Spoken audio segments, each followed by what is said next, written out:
My wife of 9 years says she doesn't love our daughters anymore. Now she wants to give them up for adoption and start over without them. I never imagined the woman who gave birth to them would one day want to walk away from being their mother. Hello, Reddit I plus here. I never imagined I'd be writing something like this. 3 months ago, I thought my life was stable. Today, I'm a single father raising two little girls while trying to come to terms with the fact that my wife wanted to erase them from her life like they never existed. I'm 38 years old. My ex-wife, Paige, is 36. We met during our final year of university. Back then, she was adventurous, spontaneous, and obsessed with travel. She talked about backpacking through Europe, moving overseas, and living a life with as few responsibilities as possible. One thing she told me very early was that she wasn't a fan of children, not that she hated them. She simply didn't want any. At the time, I didn't think it was a deal breaker. I wasn't one of those people who dreamed about being a father. I loved her. That seemed like enough. We got married 2 years later. For a long time, our life felt perfect. We traveled constantly. Weekend road trips, last-minute vacations, fancy restaurants, movie nights. It felt like we were living inside a honeymoon. Then everything changed. 7 years ago, Paige unexpectedly became pregnant. We were both shocked. I told her I would support whatever decision she made. She scheduled an appointment to terminate the pregnancy. Then, the night before, she canceled it. She cried in my arms and told me she couldn't go through with it. 9 months later, our daughter Ava was born. And honestly, Paige seemed transformed. She adored our daughter. She spent hours holding her. She took thousands of pictures. She cried during Ava's first steps. She cried during Ava's first words. For years, I thought becoming a mother had changed her completely. 3 years later, she was actually the one who suggested having another child. That's how our youngest daughter, Sophie, came into the world. At that point, I thought we had the perfect family. I was wrong. Looking back now, there were warning signs. I just didn't see them. Because of my job, I traveled frequently, not constantly, but enough that I'd be away for 5 or 6 days every month. The rest of the time, I worked normal hours. Paige stayed home with the girls. Financially, we were comfortable. The house was paid for. Both vehicles were paid off. We had college funds started for both children. There was no financial pressure, no major marital problems, no infidelity, no addictions, nothing obvious. Then about 6 months ago, something shifted. Paige became distant. At first, I assumed she was burned out. Parenting is exhausting. I offered to hire help. She refused. I suggested therapy. She refused. I offered vacations. She refused those too. Instead, she became increasingly detached from our daughters. Whenever Ava asked her for help with homework, she'd say, "Ask your father." Whenever Sophie wanted to play, she'd say, "Maybe later." Later never came. When I was home, Paige would disappear into our bedroom for hours. Sometimes she'd lock the door. The girls would knock. She wouldn't answer. The worst part? My daughters started noticing. One evening, Ava asked me something that still breaks my heart. "Daddy, did Mommy stop liking us?" I remember standing frozen in the kitchen. I didn't know what to say, so I lied. I told her Mommy was just tired. The truth came out 2 weeks later. After the girls went to sleep, Paige asked if we could talk. At first, it seemed normal. She opened a bottle of wine. She smiled. She talked about old memories, our honeymoon, our first apartment, the spontaneous road trips, the nights we'd stay out until sunrise.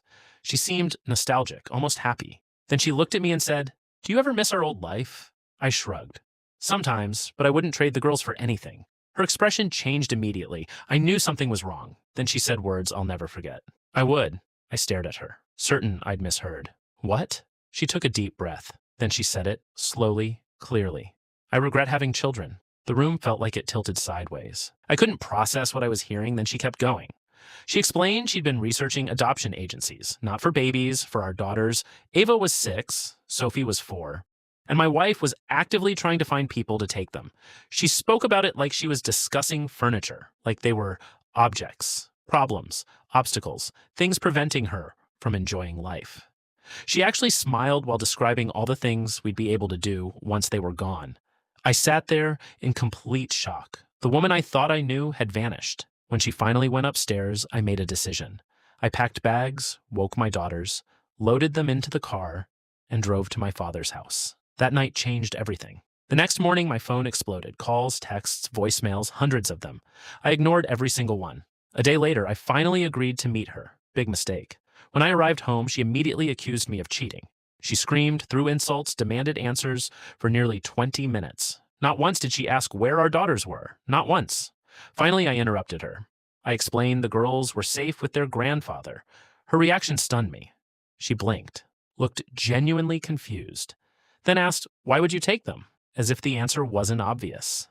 I reminded her about the adoption conversation. She rolled her eyes, then said something that permanently destroyed our marriage. Because I thought you'd choose me, not the girls, not your daughters, me. Apparently, in her mind, there had been a competition, and she expected to win. The argument escalated. She began smashing picture frames, family photos, school pictures, birthday portraits, every image that included the girls, destroyed, one after another. I called a friend for help.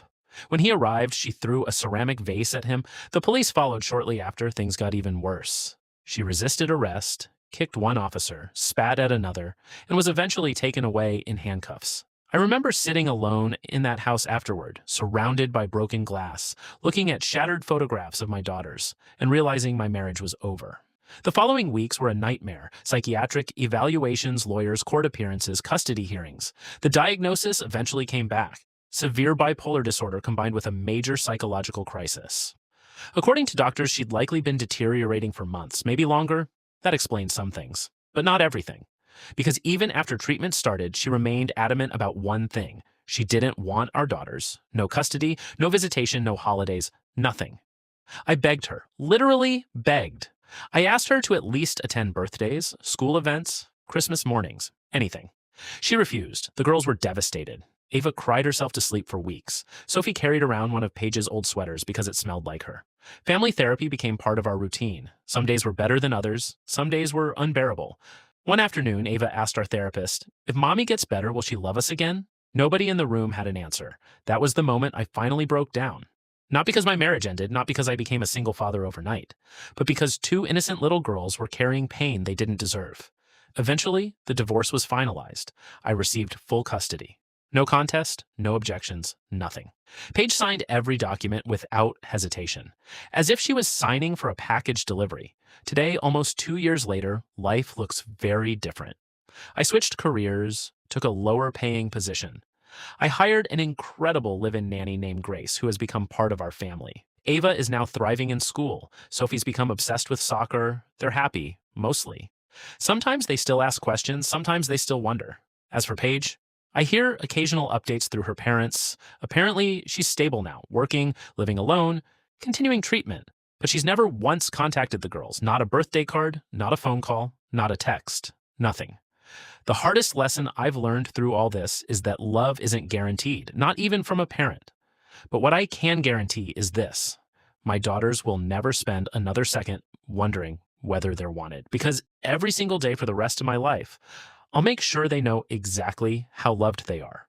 And if their mother never comes back, then that's her loss, not theirs.